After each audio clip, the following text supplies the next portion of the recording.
pong pangalan buo at saka yung katungkulan na nga?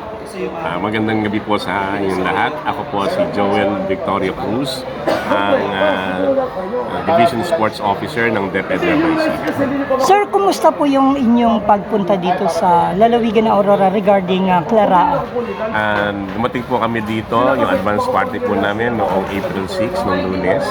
At ang buong delegasyon po naman ay dumating dito noong napakaganda ng lalawigan ng Aurora. Particular itong Maria Aurora Central School. At napakainit po ng pagtanggap ng mga tao dito, lalo na ang mainit po nila kaming tinanggap. Particular po ang school principal ng Maria Aurora Central School na si Ma'am Mary Grace Banan. Ngayon din po ang butihing mayor ng Maria Aurora na si Honorable Mayor Ariel Bitong. Sir, kumusta naman po yung pagtanggap ng mga tao sa paligid or sa pag lumalabas kayo? Puro pawang mga ngiti po ang kanilang mga inihahandog sa amin at napakabuti po, lalong-lalo na yung community dahil pati mga magulang, mga Parents Teachers Association naglilinis po dito. Yung barangay po ay talagang kasama din namin. Ganyan din po ang mga kapulisan. Talagang binantayan po ang delegasyon ng Nueva Ecija Mighty Generals upang maging ligtas po kami dito. Sir, kumusta? Nagkaroon pa ba kayo or magkakaroon kayo ng time to visit yung mga ilang tourist destination namin dito? Hindi na rin? Hindi na po, pero nakarating po kami sa Balete nung isang araw. Yung Sabang po? Sa Sabang, hindi na po ako nakapunta at talagang sa po sa taas? Nagpunta po kami doon noon sa may taas sa Maria Aurora Hills. Noong pong pangalawang araw namin dito, bigla pa nga po umulan nung nasa taas kami.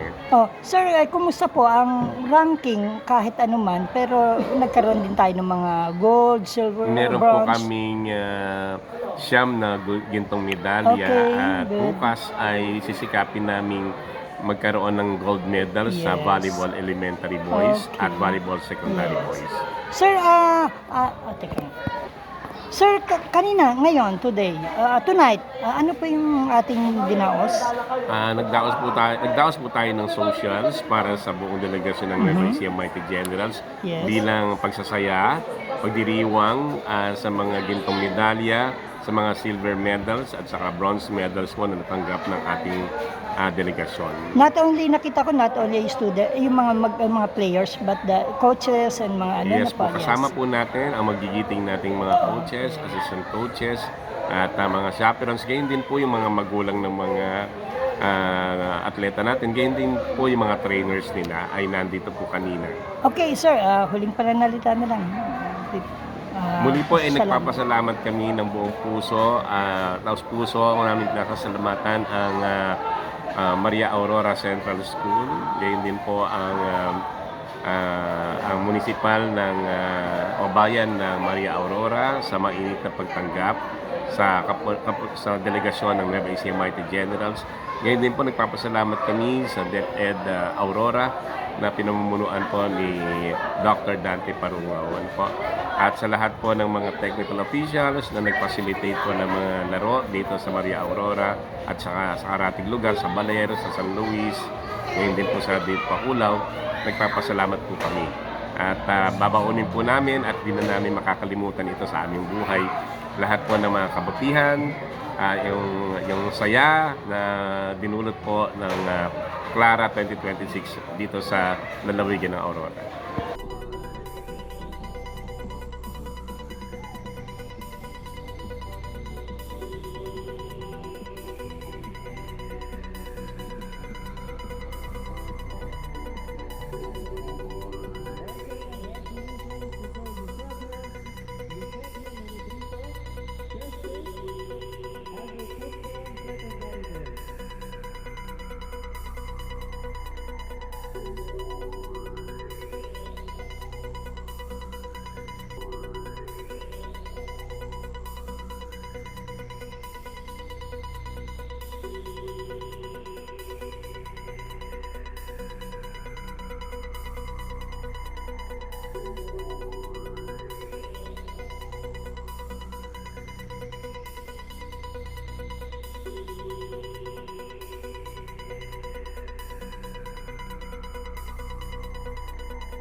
Para sa NSK News ng NSK TV Channel, Narciso Co reporting.